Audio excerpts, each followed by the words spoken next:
안녕하세요, 여러분. 우리 지난 시간에도 자기애성 성격의 여러 부분에 대해서 이야기를 하고 있는데 또 오늘도 또 다른 부분들을 이야기해 보려고 해요. 늘 여러분과 함께 이렇게 나누는 이야기지만 이건 누구에 대한 이야기구나, 그게 아니라 우리 안에 있는 여러 가지 면에 대한 이야기거든요. 그래서 우리 스스로도 이런 부분들을 더 생각해 보고 여러분도 내 안에 있는 그것들을 발견하기도 하고 또 타인 안에 있는 것들도 보셨으면 좋겠어요. 이제 오늘은 어떤 이야기를 하려고 하냐면은 부끄러움을 피하기 위해서 어떤 짓이든지 한다, 그거예요. 뭐냐면은 어떤 애가 내일 이제 수학시험 전체 중간고사를 보는데 그 전날 이렇게 공부를 하고 있었어요. 근데 이제 잘 푼단 말이에요, 스스로. 그러니까 야, 나 진짜 수학 잘해. 이번에는 내가 수학을 정말 반에서 제일 잘해야지. 막 이렇게 풀고 있었어요. 근데 이제 엄마가 아마 이 아이 수학을 지도했나 봐요. 엄마가 이렇게 그래, 너 이거 한번 풀어봐. 그리고 몇 문제를 이렇게 점검을 하는데 아이가 틀리는 거예요. 그러니까 엄마 말이 야, 너는 꼭 중요한 것에서 틀리더라. 이렇게 말을 하는 거예요. 그러니까 지금까지 기분이 막 굉장히 좋았던 아이가 갑자기 밑으로 뚝 떨어지면서 그 말에 막 자기가 부끄럽고 막 수치스러워지는 거예요. 엄마가 야, 너는 그런 걸 틀려. 얘가 실속이 없어. 이렇게 말을 하니까 갑자기 자기가 막 정말 진짜는 모르면서 조금만 하는 그런 사람으로 자기 스스로를 느끼는 거예요. 그리고 그 다음 문제 풀어보라 그랬더니 막 그렇게 뚝 떨어진 기분으로 헤매면서 다음 문제를 또 틀리고 또 틀리는 거예요. 그러니까 엄마가 화가 났어요. 야! 자식 똑바로 안 차려? 너 정신을 어디다 두고 하는 거야? 너 진짜 실력 있는 거 맞아? 이렇게 야단을 친 거예요.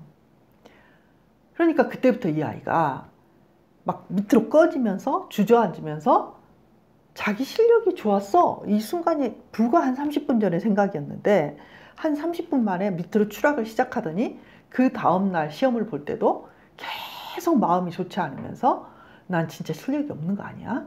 어쩌다 운이 좋아서 지금까지 잘 본 거 아니야? 그럼 시험을 다 망쳐버렸다는 거예요.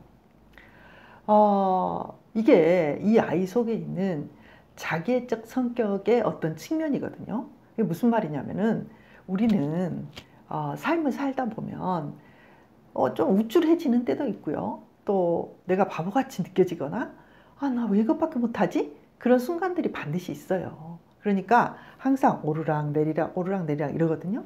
근데 자기애적인 성격의 사람들의 특징은 뭐냐면은 올라갈 때는 자기가 최고인 것처럼 막 올라가요.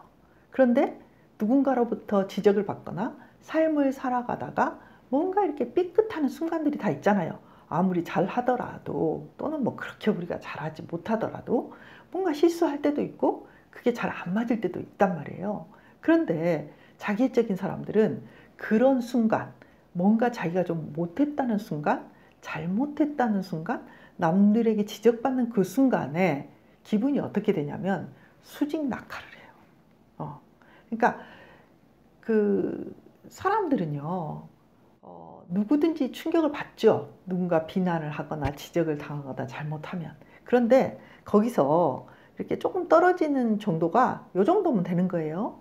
근데 과도하게 기분이 나쁘거나 과도하게 막 다운이 되거나 그러면서 정말 꺼지는 느낌이 들면서 굉장히 수치심 같은 것들이 나를 감싸고 도는 거예요. 그래서 정말 그 순간에 고통이 너무 심해요. 그래서 어떻게 되냐면은 이 자기애적인 사람들은 그런 고통을 당하지 않는 데에 자기 인생에 많은 에너지를 써요. 이게 이제 문제죠. 우리는 삶에서요, 실수도 하고요, 창피도 당하고요, 애매하게 이렇게 공격도 당해요. 그게 우리예요. 그런데 그럴 때, 이 창피하거나 힘든 게 너무 많아지잖아요. 그러면은 이제 뭐 끔찍할 정도로 힘들어지는 거예요. 보통 이 끔찍한 정도의 그런 고통은 아니거든요.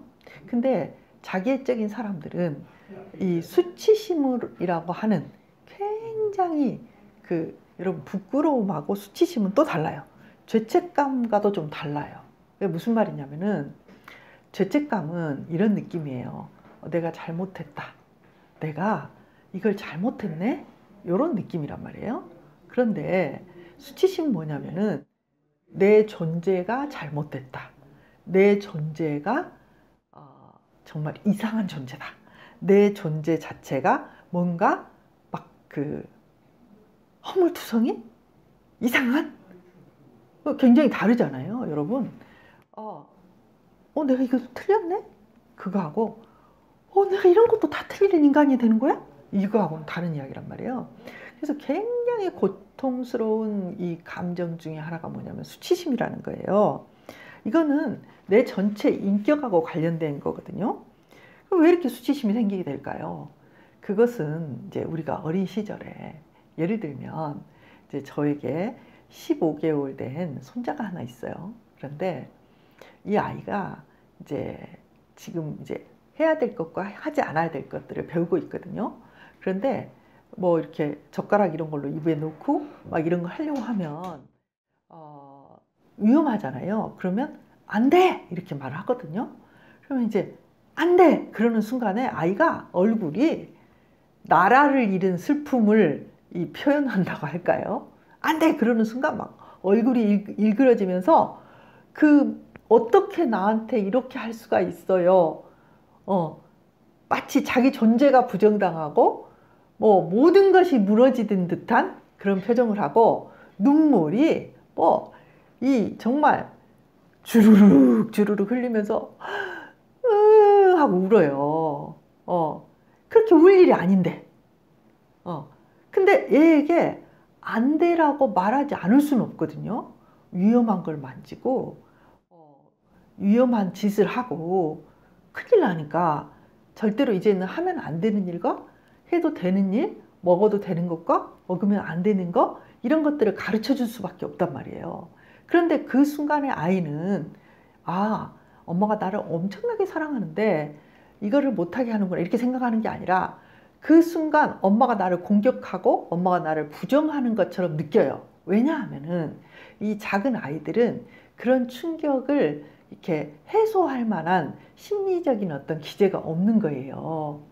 그래서 이제 뭐가 필요하냐면 아이들에게 안 돼, 돼, 하지 마, 그러면 큰일 나, 하면 안 돼 라고 말을 할 때 아이들에게 충격을 최소화할 수 있게 해야 되는 거예요. 그렇지 않으면 어떻게 되냐면 이 아이들이 이제 그래서 그걸 적절한 좌절이라고 하거든요. 적절한 좌절. 잘못했을 때 그러면 안 돼. 그렇게 단호하게 말하지만 부드럽게 이야기해야 되고 그리고 그럼에도 불구하고 엄마가 너를 엄청 사랑하고 너는 정말 예쁜 아이라는 거를 정말 어떻게 잘 표현하는 어떤 뭐라 그럴까 그 중간 지대를 잘 통과해야 되거든요. 근데 그렇지 않고 엄마가 되게 미운 3살이라고 하잖아요. 그러면 이제 그때가 언제냐면 만 1세에서 만 2세 사이예요. 그때가 우리 나이로 3세였거든요. 그러니까 그 3세에 아이들이 이 경계선을 설정하고 되는 것과 안 되는 것을 이렇게 배워야 될 나이인데 그때 아이들이 거절감을 너무 크게 느껴버리잖아요. 왜냐하면 얘들이 말을 안 듣거든요. 이때는 무슨 병에 걸리냐면 아이들이 실어병에 걸린다. 싫어. 아니야. 저희 손자가 제일 먼저 배운 말이 아니야. 아니? 이 소리였던 것 같아요. 그러니까 무슨 말만 하면 아니야. 아니. 아니. 맨날 그러거든요. 그러니까 엄마들이 되게 힘들어해요. 미운 3살 막 이러잖아요. 그래서 이제 엄마들이 그때도 그러나 굉장히 다정하게 그 경계선을 만들어 가야 되는데 엄마들이 그럴 때 화를 팍 낸다든지 아이들에게 심하게 야단을 치게 되면 어떻게 되냐면은 아이들의 이 굉장히 말랑말랑한 뇌에 정말 상처가 아주 깊이 나게 되고요. 그 상처로 인해서 아이들이 수치심? 굉장히 크게 내면화하게 돼요. 그러면 이제 어떻게 되냐면 1살이나 2살 때 엄마가 안 돼! 라고 말을 하고 엄격하게 말했을 때 우리 그 손자가 나라 잃은 듯한 표정을 하면서 진짜 뭐 닭똥 같은 눈물을 줄줄 흘리는 그 슬픔과 그 아픔과 견디지 못하는 그 마음을 어른이 돼서도 그 마음으로 살게 돼요. 근데 이제 이 아이가 이제 한 2~3달 전만 해도 안 돼 그러면은 완전히 울음이 막 으앙 하면서 막 닭똥 같은 눈물을 흘렸는데 요즘은 어떠냐면은 이제 그 눈물을 약간 나올랑 말랑 그리고 할랑 말랑 하면서 나름 이게 삭히는 게 조금씩 보여요. 그게 뭐냐면은 엄마가 달래면서 이 아이를 다정하게 아니야 라고 하고 이렇게 자꾸 해주면 그게 내재화돼요. 그러면서 이제 그런 엄청난 그 쓰나미 같은 그런 수치심이 아니라 견딜 만한 죄책감으로 변화가 되는 거예요. 근데 그게 안 된 그 툭 떨어지는 그런 수치심을 이 자기애적 성향의 사람들, 성격의 사람들은 많이 가지고 있어요. 그러니까 그 강렬함이 자기애적인 병리가 강할수록 강하게 되겠죠. 그러면 어떻게 되냐면은 그 엄청난 낙폭의 고통, 막 너무 수치스러워서 소화할 수 없는 그런 거를 안 느끼기 위해서 어떻게 하냐면은 이 부끄러움, 수치심을 안 느끼는데 평생을 다 보내요. 그러면 어떻게 되겠어요? 이 부끄럽고 실패할 수 있는 일 자체에 도전을 안 하게 되겠죠. 여러분, 이렇게 도전이라는 거는요, 우리가 실패할 수 있고요, 어떨지 몰라요. 그런데 해보는 거예요. 그리고 어떻게 되냐면은, 불쾌한 감정들을 조절하는 뇌가 정상적으로 발달이 안 됐기 때문에 그 불쾌와 수치심의 순간을 뭐라 그럴까요? 피해 다니기도 하고 실제로 그 순간이 되잖아요. 그럼 그걸 안 느껴버려요. 그럼 이런 느낌이 드는 거죠. 저 사람은 창피한 걸 모르나? 저 사람은 도대체 어떻게 저렇게 뻔뻔하고 냉정하지? 그런 느낌이 드는 거예요. 그리고 이제 별일이 아닌데 이렇게 사소하고 별거 아닌 지적에 펄펄 뛰는 거죠. 극대노하는 거예요. 극대노. 이걸 뭐라고 하냐면 자기애적 경노라고 해요. 자기애적으로 화난다 이렇게 말하지도 않아. 자기애적 경노라고 해요. 그러니까 저 사람이 왜 저기서 그렇게까지 화를 내지? 그게 막 엄청난 폭발을 갖고 화를 내는 거예요. 그러면서 옆에 있는 사람이 깜짝 놀랄 정도로 그걸 자기애적 경노라고 해요. 그 폭발을 할 때는요, 뭐 아무것도 보이지 않는 채로 막 뭔가를 이렇게 막 폭발적으로 퍼붓는다거나 오해를 한다거나 막 폭력을 쓴다거나 말도 안 되는 걸 끌어오면서 이야기를 한다거나 그런 게 나타나죠. 수치심이라는 감정은요, 그토록 고통스러운 거예요. 실제는 엄마가 이 아이에게 안 되라고 할 때 이 아이를 사랑하지 않거나 이 아이가 나빠서 그런 거 아니잖아요. 그 순간에 그걸 알아야 되기 때문에, 위험하기 때문에 그걸 알려주는 거거든요. 그러니까 이게 뇌에서 이제 구분이 안 되는 병이 자기애적 성격이라고 볼 수 있죠. 아마 여러분들은 생각해 보면 여러분이 이렇게 지적당하고 창피를 당하는 그 순간들이 이제 여러분의 뇌를 이렇게 스치고 지나갈 거예요. 심지어는 이 자기애적인 경노를 하는 사람들은 사소한 다른 사람들의 지적이나 자신의 아픈 구석을 찌르는 것에 대해서 나중에는 어떻게 이야기하냐면, 저 사람이 나를 힘들게 하기 위해서 꿍꿍이가 있고 자의적으로 일부러 한 거다, 뭐 아니면 나를 질투해서 한 거다, 이런 식으로 자기를 이렇게 방어하면서 받아들이지 않는 경우가 많이 있어요. 여러분, 우리는요, 소중한 존재예요. 그리고 누가 뭐라고 하든 안 하든, 실수를 하든 또 굉장히 큰 실수를 할 때도 있죠. 저도 이렇게 살다 보면 그때 그 말 안 했어야 되는데, 또는 왜 그때 그런 선택을 했을까, 거기서 내가 실수했네, 굉장히 창피한 순간들이 많이 있었던 것 같아요. 근데 이제 막 고통스럽잖아요, 그런 순간이 지나고 나면. 근데 이제 고통스러울 때 제가 이제 우리 남편한테 그런 이야기를 했거든요. 내가 거기서 왜 그런 말 했는지 몰라. 너 정신이 없었나 봐. 꼭 중요한 순간에 바보 같은 소리를 해. 막 그러면서 제가 말을 했더니 저희 남편이 뭐라고 하냐면, 그러니까 당신은 그런 바보 아니다 그 말이지. 그렇게 생각하니까 머리가 복잡한 거야. 그냥 그래, 나 바보다. 바보여서 그런 소리 했다. 뭐 그렇게 생각하고 내 수준이 그렇게 된다. 받아들여. 제 남편이 옆에서 그러는 거예요.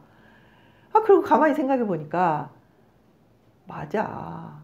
내가 조금 더 고상하고 멋진 말을 못해서 나는 고상하고 멋지게 보이고 싶고 그렇게 인정받고 싶은데 그 말을 해서 내가 고통스러운 거구나. 아이 그래, 나 그런 사람이야. 이렇게 밑으로 툭 내려오니까 그 순간 마음 편해지더라고요.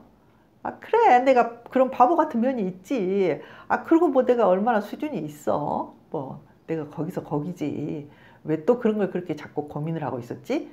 그런 순간 마음이 편해지는 거예요. 여러분, 우리 수준 조금 높게 보이려고, 좀 실수 안 한 사람 되려고 얼마나 고통스럽게 발버둥을 치고 있는지 몰라요. 여러분, 이 수치심이 아니라 죄책감을 느끼고 나의 어류구나. 그래, 내가 그거 몰랐네. 그거 잘못했네. 그래, 내가 그런 실수를 하는 사람이야 라는 거를 받아들이고, 그렇다고 해서 나는 소중하고 본질적으로 귀중한 존재임을 잊지 말고 그렇게 사는 거, 여러분 어떠세요? 우리 오늘 여기까지 하고요. 다음 시간에 또 만나요.